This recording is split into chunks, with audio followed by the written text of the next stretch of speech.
everyone, and welcome back to my channel. It's your favorite curly-haired florist, Alexis.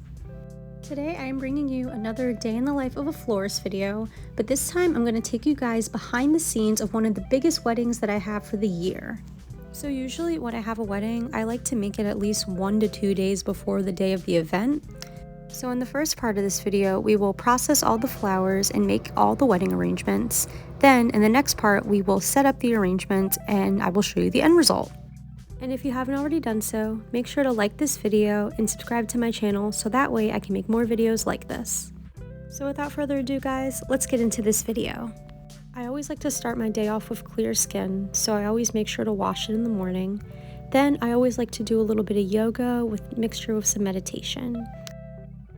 I'm not a coffee person, but I always like to drink a cup of green tea in the morning, and lately I've been adding dried lavender to it and it's been so good.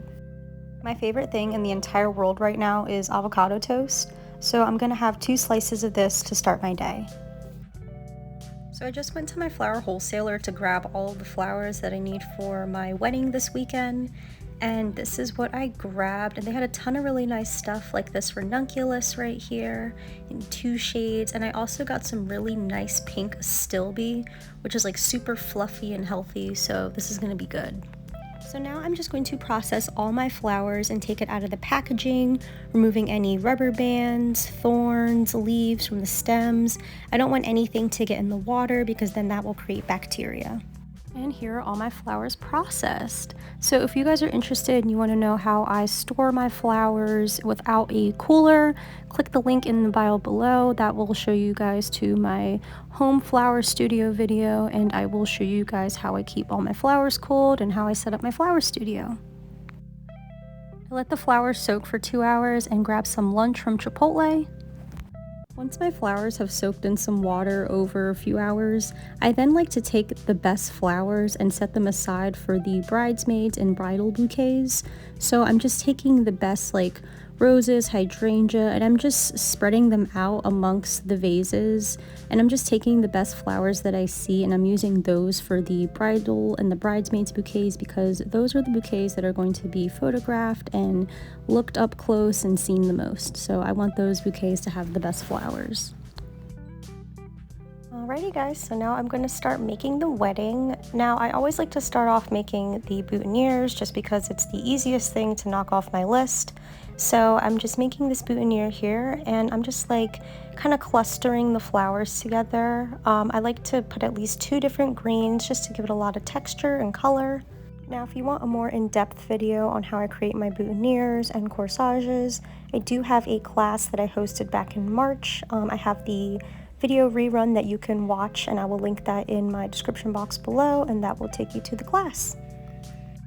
So next I'm going to make the bridesmaids bouquets and I'm going to be using these beautiful pink mondial roses, white hydrangea, white spray roses, some white ranunculus, and I got 2 different types of eucalyptus and some Italian ruscus. So what I'm doing first is I just like to clean off my roses, and I'm trying to do the tap turn method here. I presented this like little method here on my YouTube channel like a while back in 2020. I learned it from Suzanne Davis, just like watching her live videos. So if you want to learn more about how to do the tap turn method, highly recommend checking out Suzanne Davis, Fresh Design Florist. She is an amazing teacher and I learn a lot from her. So that is what I'm doing here. I'm just kind of like tapping and turning as I go around and just kind of clustering alike flowers together.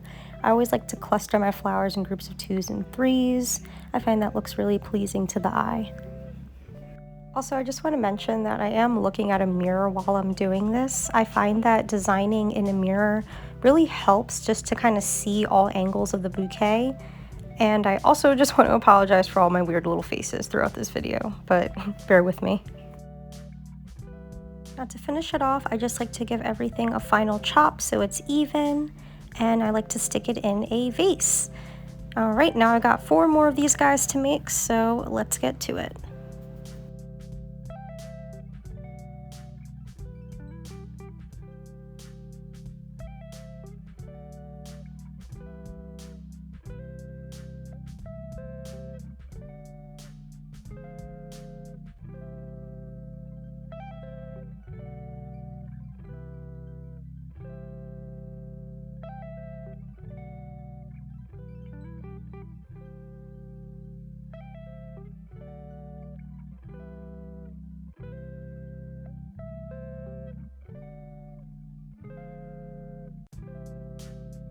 So now it is time to create the bridal bouquet. So this bride in particular wanted her bridal bouquet to be just like the bridesmaids except bigger. So it's going to be the same colors with the white and the pink, and she loves roses, eucalyptus, and Italian ruscus. So I'm just going to continue with that same theme, and I'm just going to continue with the tap turn method, and I'm just going to tap on my shoulder, place on an X angle, and that is how we're going to build up our bouquet today.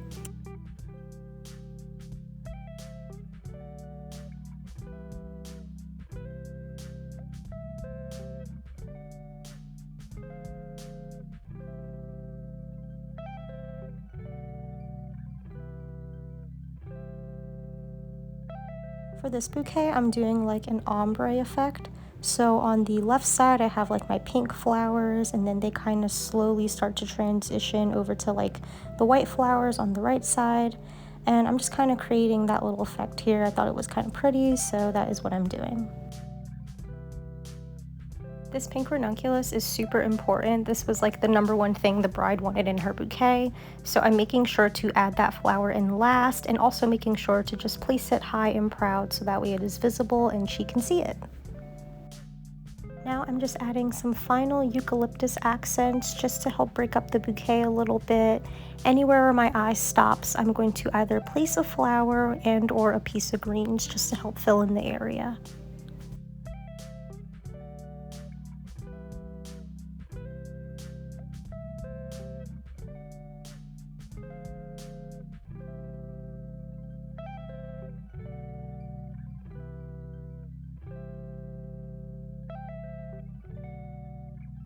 Alright guys, and here is the finished bridal bouquet, and here is me modeling this bridal bouquet because I think I'm a model for some reason.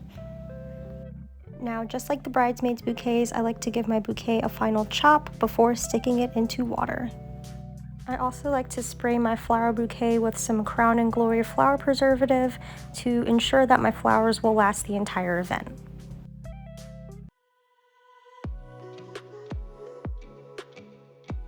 Alright guys, so it is wedding day set up here, and I got my boyfriend helping me and my little sister Tyler, and here is the car filled to the brim with flowers. Now I actually don't have my own car. I rent all my cars using the Hopper app, so definitely go check that out. I literally use it all the time and it is a lifesaver. So before I go to any event, I always like to come up with a game plan. Now I always like to set up my wedding in the order that the wedding happens in.